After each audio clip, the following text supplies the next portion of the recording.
It can only go downhill from here. So we're sorted. So let's see. So I am.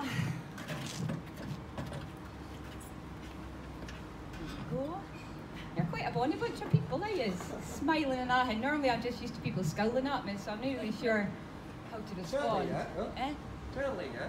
It's early, aye. Wait till I'm finished, you'll be boo, throwing shit at me and ahhing, throw me the extra carrot cakes and stuff. I wouldn't want to be hit by one of them, like, not moot. Great way to start a show. Okay, so we've been asked here to tell a story, right? So like, although I'm in a wonderful mood, my story's well, it's got funny moments in amongst severe tragedy and shit that might make you want to throw yourself off a bridge. Yeah? But we'll move on, okay. So I have made some notes because I've got a tendency to go off in different directions, and also I forget what I've just said all the time. Okay, that's down to this neurological condition that I believe I have, but I'm still struggling to fight for a diagnosis. Okay, now, is that funny? Is that funny? Like, is it? You're like, no, you're just fucking nuts. Accept it, right?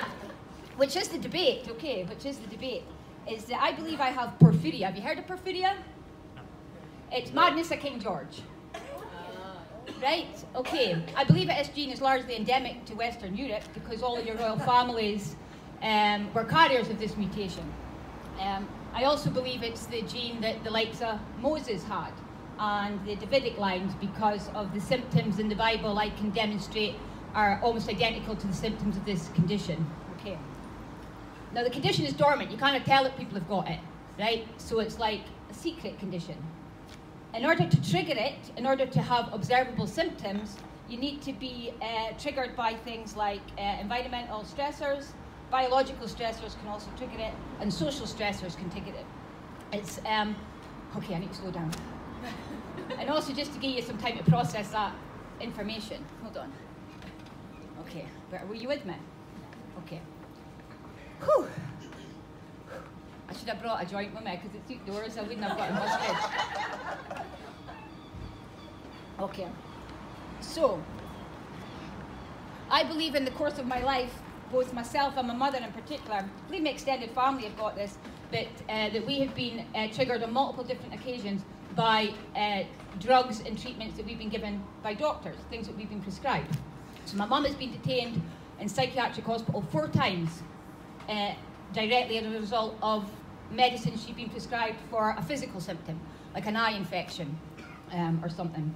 And it's led her to, which I believe in this condition, what it does is it floods your body with things called porphyrins, which are toxic to your entire system, but particularly to your neurology. It's a neurovisceral condition.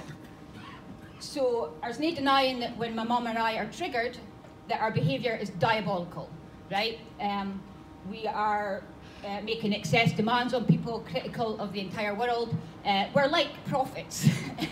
We're just like, you're all dicks, you're all wrong, and you're all got to hell. Okay? Now that didn't really make you popular in a secular world. Okay? So people are like, we've had enough of your preaching, and you go to the loony bin. But when you go to a loony bin with a neurological condition, they are just like, we don't give a fuck if it's got a physical basis, although the law says that you can't be detained in a loony bin if your condition has a physical basis. You have to be treated for the physical condition and not the symptoms of it. So, you're still with me? Okay. So the most recent episode that I've had, this is an ongoing problem, repeat episodes that I've had as a result of being misprescribed things or being misdiagnosed.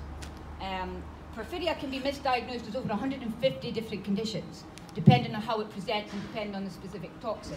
Okay, so at different points in my life, I've had a diagnosis of depression, I've had a diagnosis of irritable bowel, I've had a diagnosis of primary biliary cholangitis, and I'm like, it's fucking bullshit, I've got porphyria, and if I take drugs for the latest diagnosis, primary biliary cholangitis, I'll be dead in 2 years if I've got porphyria. So I'm not taking your fucking drugs. Fuck off, you Nazi cunts, right?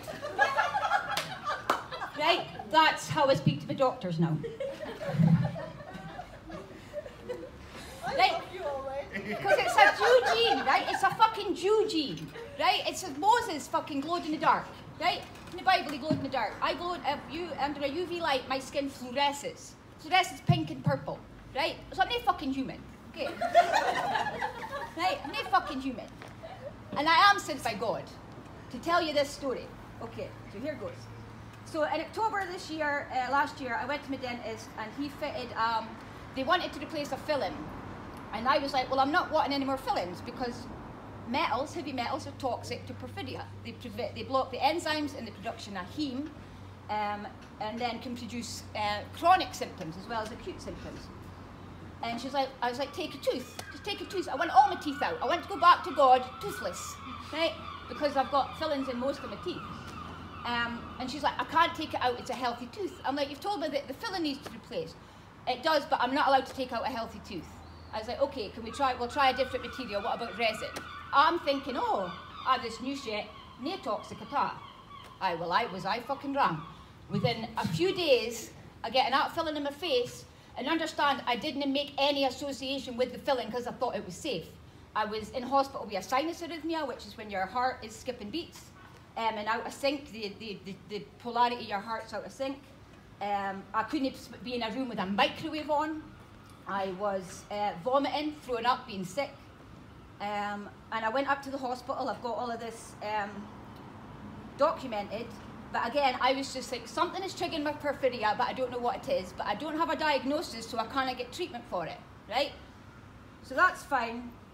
So I'm going back and forth with my doctor for the next couple of months going, something is triggering my porphyria, I need some help. And they're going, but you don't have porphyria. And I'm going, I do have porphyria, you're just cunts, right? I wasn't necessarily calling them a cunt straight to their face, but I was like, basically saying, well, because they did test me for it, but to get an accurate diagnosis, the test is a screening test and it tests your urine. You've got to be tested before symptoms appear. How's that a diagnostic test? You'd have to live in a fucking laboratory, right? Right, so you've got to be tested before symptoms appear. So symptoms had started to appear, so the test didn't valid. Plus they delayed, when I started first asking for a test, was in 2016 because I'd been working with cleaning chemicals, and this is how I came to the conclusion that it's porphyria. They refused to test me, and it took over a year to test me. And by the time they tested me, the test isn't valid. And I'm like, you are summing up here, right?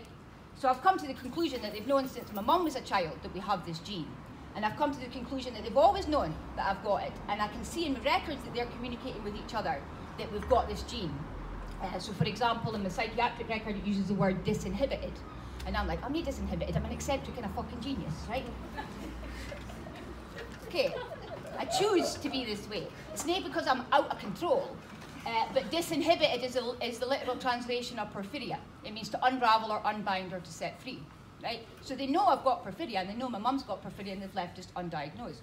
Why would they do that?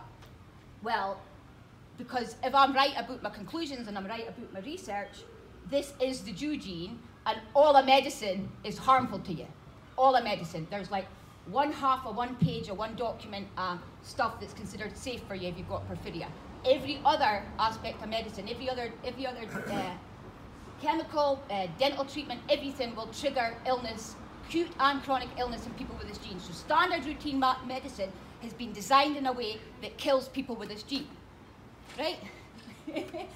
And then when you start looking back at the history of it, I've established that all of the experiments in the Holocaust would have been designed to produce observable symptoms in people with this gene, right? So it's pretty serious shit. And when your doctors are going, oh, we didn't think you've got it, and I've got a letter from a liver specialist writing to my GP saying, Wendy probably does have porphyria. She probably has, there's like 7 different forms of it. And then he's writing to me saying that I've got primary biliary cholangitis, and if I take drugs for that, it'll kill me if I've got porphyria. And then my GP's writing to a psychiatrist saying, Wendy believes she's got porphyria, can we detain her for that belief? Right? And you're like, yous are Nazi cunts. There's no other way of looking at it. Right? There's no other way of looking at it. So you would think at the point that I'm calling them Nazi cunts and telling them that they're killing their patients and my extended family, because since I've discovered this diagnosis, 3 members of my family have died in really extreme circumstances. Because if you're having a heart attack with porphyria, everything they then do, the adrenaline they give you, will kill you. All routine medicine will kill you if you're going to be if you've got porphyria and you didn't know it. Because once you know you've got it, you can't be prescribed anything, right? So that's fine. So we okay? I'm okay with this. I was at the point where I was ready to go beheading some doctors, right? I was ready to raise an army and just have them all killed. But I've moved on and I'm a bit calmer now, believe it or not. Now I'm going to do it with rational reason and evidence, you know? And hopefully the people will rise up and kill them all. So I need to get my hands dirty. Is that my time up? Is that my time up? Do you want me to skip forward? Finish? Are you that depressed? It's all right. You want me to keep going? All right. Are you sure? Are we all okay? Yes. Okay. I'm okay, don't worry, like you're fine. Now, as a result of this previous episode, what happens when you're having a porphyric attack? Your body's flooded with porphyrins, where porphyrins are photoreactive molecules, right? It's why your skin glows in the dark and why you often, some people are allergic to the sun, their sun will break out in blisters. So it's photoreactive. The cartilage in my ears is a different fundamental structure from the cartilage in people without these ears. My ears glow in the dark, right? If you put a UV light on my ears, they're glowing. So it means that my skin is photoreactive. And this is possibly because the iron in your blood can be sometimes replaced with magnesium, or the iron in your heme. I'll step back a little bit here, a little bit of science education. Are you ready? There's 3 fundamental basic molecules on Earth that enabled life to get bigger than a mosquito. Without these 3 fundamental molecules, nothing would be bigger than a mosquito. One is heme, one is chlorophyll, and the other one is cyanin, I think. Heme is the basis of the blood system and the detoxification system in all mammals and animals. Chlorophyll it is in all plants, and in cyanin it is in all crustaceans, right? The difference between these molecules is in humans or in animals, it's iron in the middle of the molecule. There might be like a hydrogen oxide or something different. In plants, it's magnesium, and in shellfish, it's copper, right? It's the 3 fundamental bases of all life on Earth that allows it to be physical in this nature. So people with porphyria, it looks like, based on my research, the magnesium sometimes replaces the iron, which makes you photosynthetic, right? Which also explains why Jews were living on 600 calories and working 12 hours a day, because they could photosynthesize. Okay, so we're like the saviors of the planet. Because like I can live on 600 calories a day if it's sunny. But in Scotland, I've got to eat a bit more. Right? Okay, now you throw into this mix a smart meter. Now I know we're going doing tinfoil hat lane. Okay, I understand this. I did try to wear a tinfoil hat in the hopes of reducing the phenomenon that I was experiencing in my home. The tinfoil hat didn't work. Neither did a silicone hat. Neither did rapamycel in aluminium foil. Nothing worked, right? You're beyond help. I tried, but I did also go to my doctors trying to get help, and they're going, "You're just crazy." And I'm like, "No, this is a neurological disorder, and I'm having neurological problems, right?" And so, after about 3 months of also hearing a high frequency sound in my property and feeling agitated by that sound, I woke up one day in my bed, and I was electrical. All the hairs, I'd stripped off all my clothes, and my heating wasn't working. I'd stripped off all my clothes, went naked in my bed. The hairs on my legs were standing on end, and all the hairs on my body, everywhere except there because it was too long.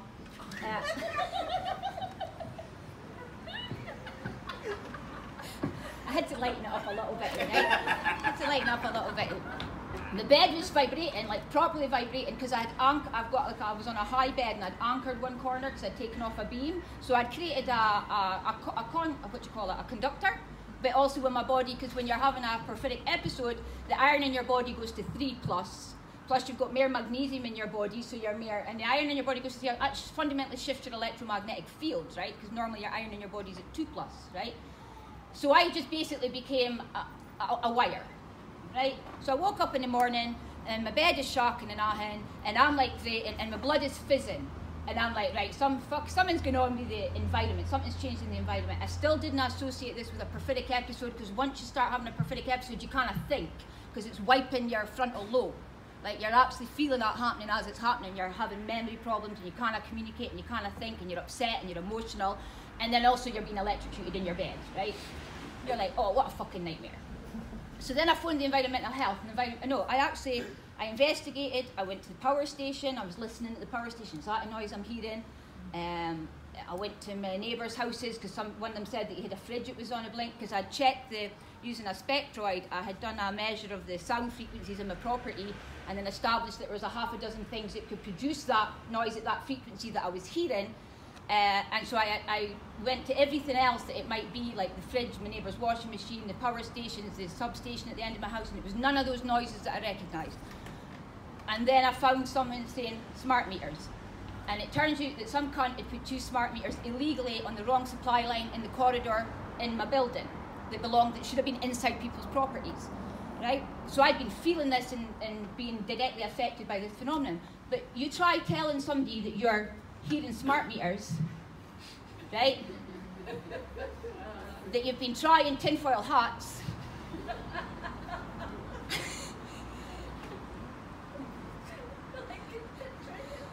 That you can hear ultrasound, and that you might be Moses. Doesn't go doing too well with the system. Okay, so I'm not getting anywhere with my doctors. I sign off from my doctor. I'll finish up. You'll have to come back to the next session, and I'll continue the second part later on. Okay? Because this is only till January, and I start in October. We're all fucked, right? And this is now fucking July or August or some shit. So it's like I'll have to go away and just respect other people's stage. But anyway, the environmental health forwarded my letter to a psychiatrist. I had resigned from my doctor because I thought, you're Nazi cunts. I'm not coming to see Nazis, right? I want you as my doctor. 2 days later, the police and the social worker and a mental health officer came to my door. I knew they were coming. They started ringing my doorbell really loudly. Let us in, we have a warrant! We have a warrant! I'm like, I don't give a fuck if you've got a warrant. It's not illegal because I've got lodgers and their name's on a lease, so has your warrant got their names on it? No, fuck off, okay? And they're banging on the doorbell and they're ringing the door. Come on, Wendy, we need to see you. You're going to kill yourself. I'm like, I might kill one of you cunts in a minute, right? Okay, so that's fine. And I'm like, I'm not letting them in. They were screaming and shouting and that, and I just thought, I'm going to go for a shit, right? Because if I'm about to be assessed for a psychiatric admission, I want to have had a shit, I want to have had a shower, and I want to have eaten some breakfast. Right? Fair enough, right? Particularly since for 3 months I'd been tortured by a high-frequency sound and been getting no help with it, right? I went into, so I'm having a shit, and my flatmate let them in the door, and they're banging on the door at the toilet. Come on, Wendy, we need to see you. We need to make sure you're not going to kill yourself. I'm like, who kills themselves when they're having a shit? Elvis, maybe. But I'm like, what am I going to do? Fucking choke on my shit? No, you're not getting into the fucking toilet when I'm having a shit. You can hear I'm fine. I've got no intention of killing myself. Go get a fucking cup of tea and I'll be with you when I've had a shower and I've got dressed. And they're like, no, we need to see you now. Who's your new doctor? What's your new address? And they were bombarding me with questions and screaming at me and everything. This isn't how you arrest somebody who you're concerned for their mental health. That's how you make somebody mentally unwell and create such a trauma and such a stress in their environment, a place where you're entitled to be safe. And I was like, I do not have to tell the fucking state my doctor, and I do not have to furnish the state a doctor that's named a doctor with my fucking address. That's it, Wendy, you're being irrational, you're being detained. Through the door of my toilet. And the doctors left, and then I had a wrestling match with the Bobbies naked, which was quite fun, really. It was worth it, actually, in the end. It was actually the other one I wanted a wrestling match with, but he had a long beard, so I would have beat him because he had something to hold on to. But I'll tell you the fuller details of that story next time. Okay, thank you very much for listening. I'll see you another day.